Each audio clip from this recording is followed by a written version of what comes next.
मीठा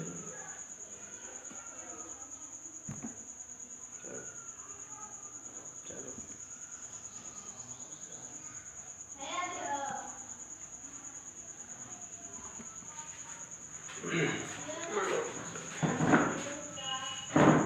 इसका replace. Hello. हाँ, तो आज हम यूपी बोर्ड के एक महत्वपूर्ण चैप्टर प्रायिकता की विषय पर चर्चा करेंगे। विद्यार्थियों से हमने कहा था यूपी बोर्ड का एक महत्वपूर्ण चैप्टर प्रायिकता, जो कक्षा 8, कक्षा 9, कक्षा 10, कक्षा 11 और कक्षा 12 चारों कक्षाओं में मिलेगा आपको।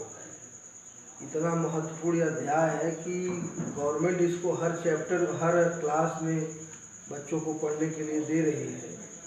कारण क्या है कि हर कंपटीशन में, चाहे रेलवे एसएससी हो, चाहे आईएएस हो, चाहे टेट हो, चाहे नेट हो, सी टेट हो, आर्मी यूपीपी हो, बैंक हो, जितने भी वनडे एग्ज़ाम लगभग आते हैं, नेवी हो और एनडीए हो, अधिकांशतः परीक्षाओं में प्रायिकता का 1 या 2 प्रश्न जरूर पूछता है।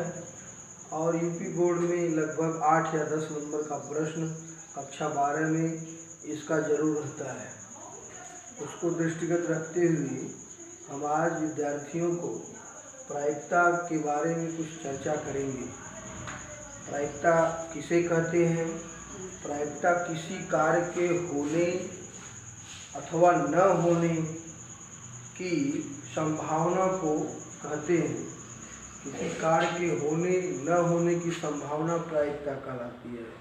Probability is a possibility of doing work और इवेंट।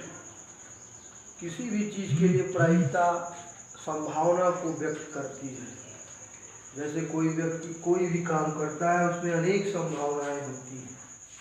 आपके घर से 1 किलोमीटर दूर अगर आपका विद्यालय है, वहाँ आने जाने में जो समय लगेगा, उस समय के अंतर्गत कितनी घटनाएं घट सकती हैं, ये कैलकुलेट करना बहुत बड़ी बात होगी। अनंत घटनाएं घट सकती हैं, बहुत कुछ हो सकता है। मैंने कक्षा कक्ष में विगत वर्ष अनेक विद्यार्थियों को बताया कि संभावना हर जगह रहती है। ये जीवन ही एक संभावना है। Life is a possibility of probability. Life is a probability है। जीवन भी एक संभावनाओं की गणित है। Life is a mathematics of probability. चलिए इसके इतिहास के बारे में चर्चा करें। 1684 ईस्वी में एक सेवेलियर डी मेरे नामक जुआरी था। जुआ खेलता था और जुआरियों से संबंधित एक गणित है। वो जुआ खेलता था, उसको कुछ समस्याएं महसूस हुई, तो उन समस्याओं को लेकर वो फ्रांस के महान दार्शनिक और गणितज्ञ लाप्लास के पास पहुंचा। पास्कल के पास पहुंचा, ब्लेस पास्कल के पास पहुंचा। पास्कल ने उन समस्याओं में रुचि लिया और उसको एक अपने अन्य फ्रांसीसी मित्र डी फार्मा के साथ मिलकर हल करने का प्रयास किया और हल भी किया। उनके सिद्धांत को प्रायिकता का सिद्धांत कहते हैं। दोनों ने प्रायिकता का सिद्धांत दिया और बाद में चलकर यह गणित और विकास की। प्रायिकता का सिद्धांत इस विषय पर पहली पुस्तक इतावली गणितज्ञ, इतावली देश है, इतावली देश के गणितज्ञ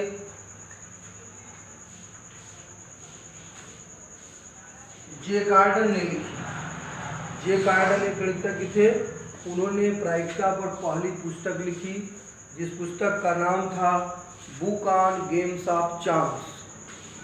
book on games of chance पहली पुस्तक प्रायिकता की थी। और उस पुस्तक के बाद इसके क्षेत्र में अनेक वैज्ञानिक आए, जिसमें बर्नौली बर्नौली प्रमेय आप फिजिक्स में पढ़ते होंगे। बर्नौली आए, ब्लेज पास्कल आए, ए मार्को आए और अन्य लोग भी आए। पी लाप्लास द्वारा 1812 ईस्वी में जो थियरी हम बोल रहे हैं, कुछ न कुछ बिंदु यहाँ लिखे गए हैं, आप जूम करके उसको देखिए कि कैसे दिखाई दे रहा है।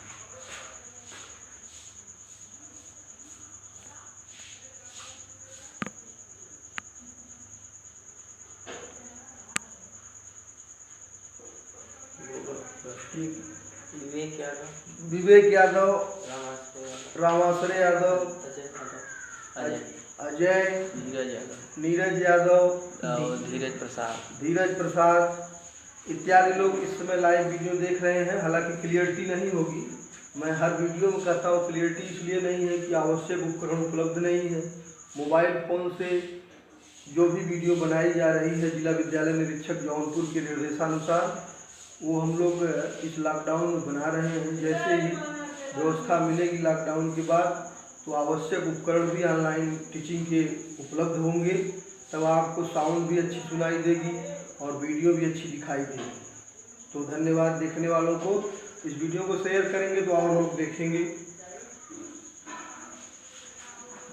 तो अनेक लोग इस सिद्धांत को आगे बढ़ाए।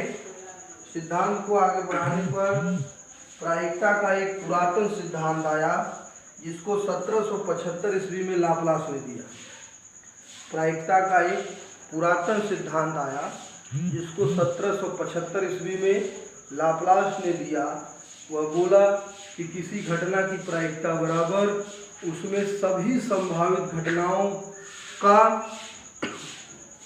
अनुकूल घटनाओं में भाग देते हैं, अर्थात प्रायिकता बराबर अनुकूल स्थिति बटे कुल स्थिति। ये सूत्र दिया लाप्लास ने, लेकिन ये पुरातन सिद्धांत था। इन सूत्र का प्रयोग कक्षा 9-10 तक चलेगा कि अनुकूल स्थिति बटे कुल स्थिति। जैसे कोई पूछे कि किसी सिक्के को उछालने पर उसके हेड आने की प्रायिकता क्या होगी। हेड की हिंदी है शीर्ष। किसी भी सिक्के को आप खेल में देखते होंगे, सिक्का उछाला जाता है तो उसमें हेड आने की प्रायिकता क्या होगी। हेड आने की प्रायिकता वही है अनुकूल स्थिति बटे कुल स्थिति। अनुकूल स्थिति कितनी होगी, हेड सिक्के में 1 होता है इसलिए 1 हो गया ऊपर, और कुल स्थिति सिक्के में कितनी होती है 2, अतः 1/2। किसी भी सिक्के में हेड आने की प्रायिकता 1/2 होती है। ये सूत्र रहा। बाद के दिनों में इस प्रायिकता के पुरातन सिद्धांत पर भी अन्य गणितज्ञों ने पॉलिश किया, अर्थात उसको सुधारा, संशोधित किया। तो वो सिद्धांत कक्षा 11 से आते हैं कि प्रायिकता के बारे में अन्य कैसे प्रतिदर्श समष्टि हो और अन्य बातें हों। उससे पहले हम कुछ चीज़ जानना चाहेंगे कि प्रायिकता में कौन सी चीज़ बहुत महत्वपूर्ण रखती है। सबसे बड़ी बात है यादृच्छिक। यादृच्छिक की अंग्रेजी होती है रैंडम। रैंडम तो आप पढ़े होंगे। रैंडम क्या होता है, निष्पक्ष भाव से भी कोई भी प्रक्रिया। जैसे आप कहते हैं कि किसी के खेत का बंटवारा हुआ। पुराने समय में गांव में लोग किसी खेत का बंटवारा होता था तो खेत को विभाजित करके उसमें वो गोट्टी डालते थे, जिसको जो मिल जाता था उसको वो मान लेता था।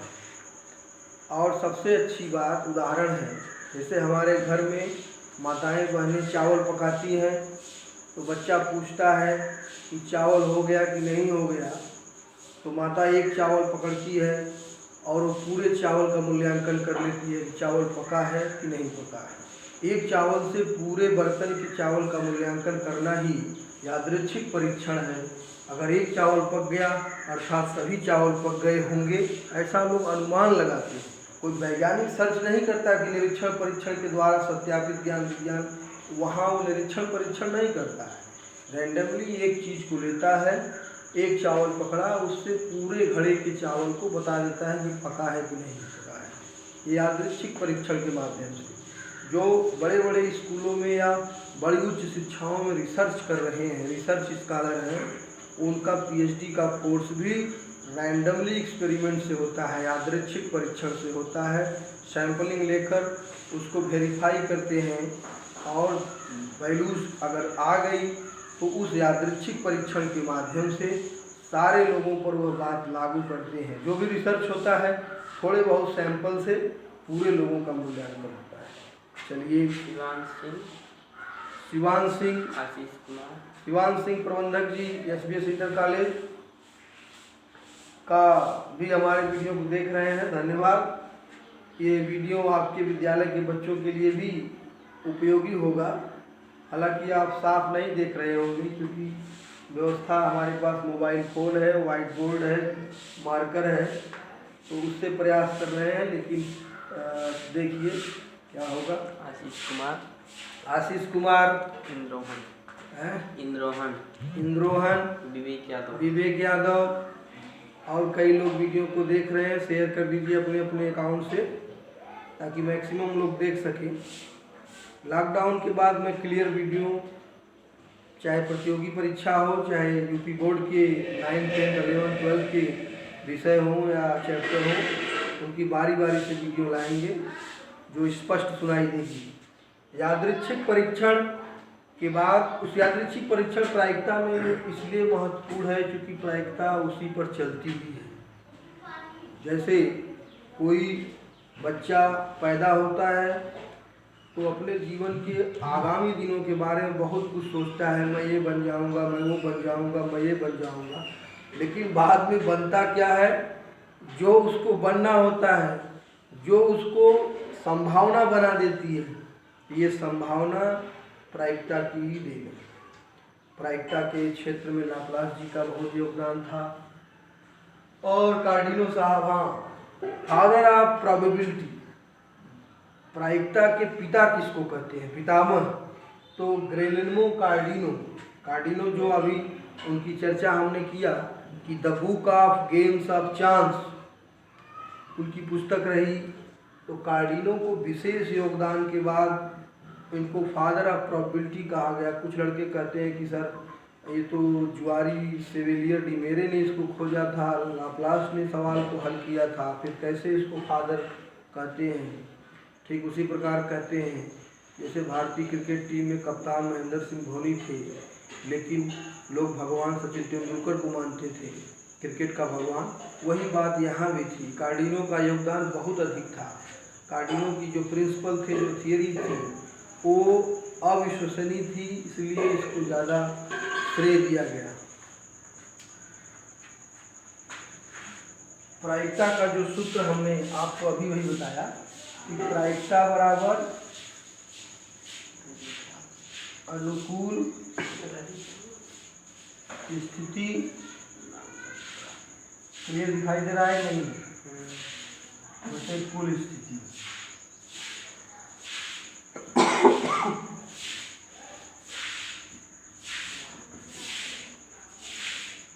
अब इसके बारे में कुछ जानकारी लेंगे कि प्रायिकता की मैक्सिमम सवालें किस स्तर की आती हैं। तो सिक्के से आती हैं, पासे से आती हैं और ताश के पत्तों से आती है।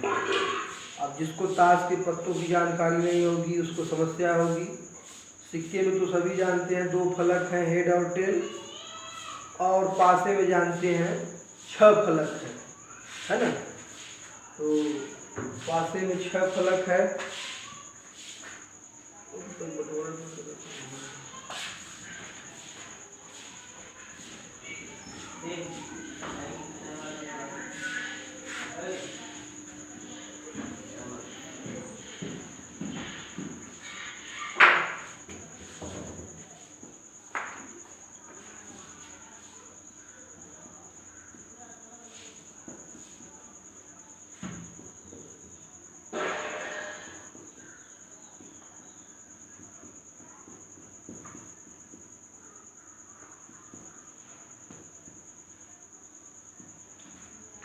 सिक्का में 2 फलक होता है, हेड और टेल। पासा अगर सही है, पासे को लोग कहते हैं रैंडमली। पासे में आप जैसे लूडो बच्चे घर पर खेलते हैं, कोई संख्या आ गई तो कोई जानता नहीं है, बार बार उछालते रहते हैं, ये पासा जो है सही होना चाहिए। ये गंधार नरेश शकुनी जैसा पासा नहीं हो जो जो वो चाहे वही आए। ये पासा क्लियर होना चाहिए। 1 से लेकर 6 तक की संख्याएं उसमें रहती हैं। और ताश की बात जो है उसमें 52 पत्ते होते हैं। तो ताश के बच्चे खेलते नहीं होंगे, उनको बता दें ताश में 4 प्रकार होते हैं। पहला प्रकार होता है हुकुम, दूसरा पान, तीसरा ईंट, चौथा चिड़ी। इन सब में 13-13 पत्ते होते हैं।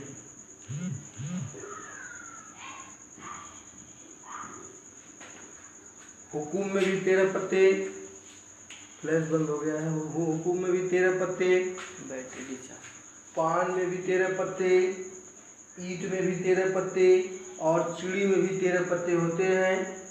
तो सब में जिसमें आपका पान और ईंट ये दोनों पत्ते लाल कलर के होते हैं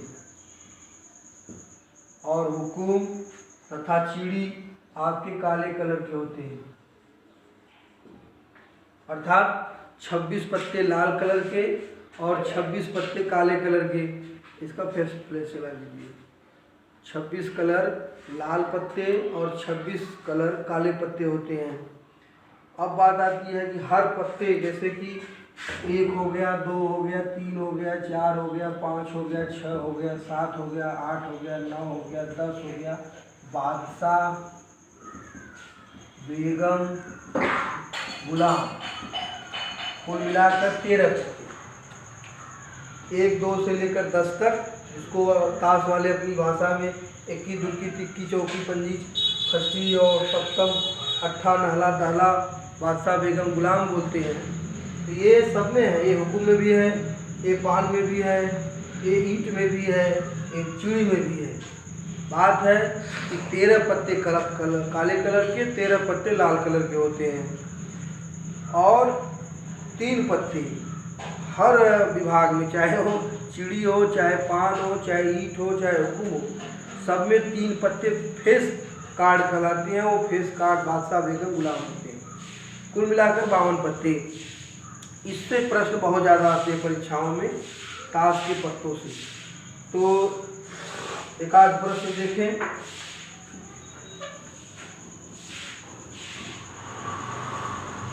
वीडियो छोटी बनती है, कारण क्या है कि अपलोड करने में दिक्कत ना हो यूट्यूब पर भी हमारा चैनल है, अभी धीरे धीरे प्रोग्रेस चल रहा है उसका। अब सिक्के की सवाल जैसे आती है, एक सिक्का को उछालने पर, सवाल आप सुन लीजिएगा, एक सिक्का को उछालने पर हेड आने की प्रायिकता बता दिया 1/2। अब कोई पूछे कि हेड न आने की प्रायिकता क्या होगी, तो उसका सूत्र है कार्य के न होने की प्रायिकता बराबर 1 - होने की प्रायिकता। 1 - होने की प्रायिकता, किसी कार्य के न होने की प्रायिकता बराबर 1 - होने की प्रायिकता। तो 1 - 1/2 अर्थात 1/2। मतलब हेड आने की भी प्रायिकता 1/2 है, हेड न आने की भी प्रायिकता 1/2 है।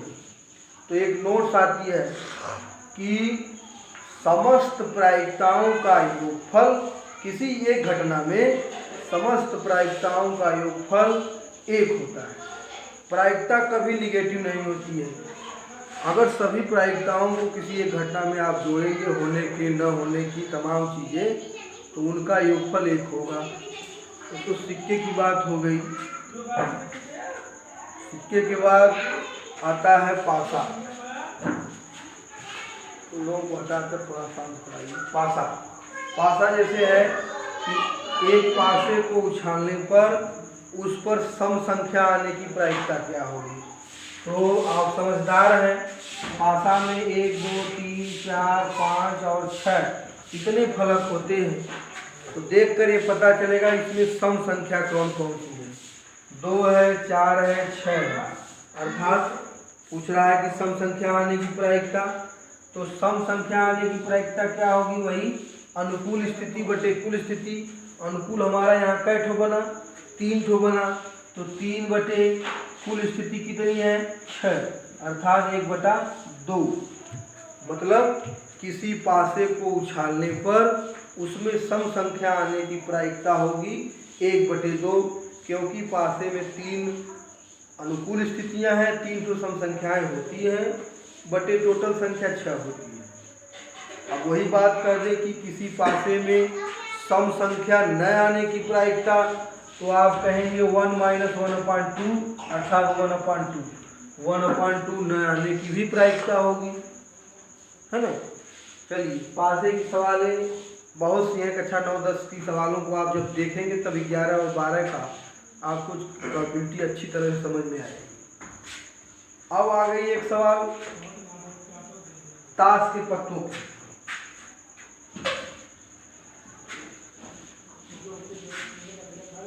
वीडियो को शेयर कर दीजिए, YouTube पर सब्सक्राइब कर दीजिएगा। संदीप निसार, प्रकाश यादव जी, मनदीप गिरी आदि लोग वीडियो देख रहे हैं, तो अपने फेसबुक से शेयर कर देंगे तो मैक्सिमम लोग देखेंगे। धन्यवाद आप लोगों का।